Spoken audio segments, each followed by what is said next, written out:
News 7 Tamil, பொறுப்பும் பொது நலமும். ஜமீன் தேவர்குளம் நவீன வசதிகள் கொண்ட ஹைடெக் கிராமமாக காட்சியளிக்கிறது. இங்கு கட்சி கொடிகையோ அல்லது ஜாதிய ஏக கொடிகளையோ பார்க்க முடியவில்லை.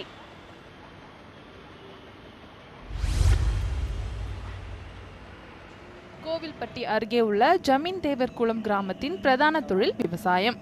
வெளிநாடுகளிலும் இராணுவத்திலும் பல இளைஞர்கள் பணியாற்றி வருகிறார்கள். மற்ற பஞ்சாயத்துகளுக்கு முன்மாதிரியாக திகழ பல்வேறு திட்டங்களை செயல்படுத்தி வருவதாக கூறுகிறார் ஊராட்சி தலைவி கமலா.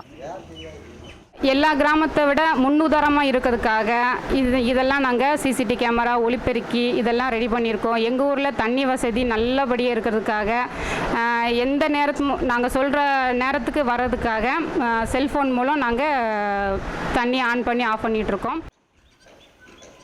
திருட்டு போன்ற சட்டவிரோத செயல்களை தடுக்க ஆங்காங்கே சிசிடிவி கேமராக்கள் பொருத்தப்பட்டுள்ளன. மத்திய மாநில அரசுகள் செயல்படுத்தும் நலத்திட்டங்களை அனைவரும் அறிந்து கொள்ள மின்கம்பங்களில் ஒளிபெருக்கிகள் பொருத்தப்பட்டுள்ளன. மேலும் இளைஞர்கள் தரும் பணத்தை கொண்டு நவீன வசதிகள் செய்யப்பட்டு வருவதாக கூறுகிறார் அந்த கிராமத்தைச் சேர்ந்த ராஜகோபால்.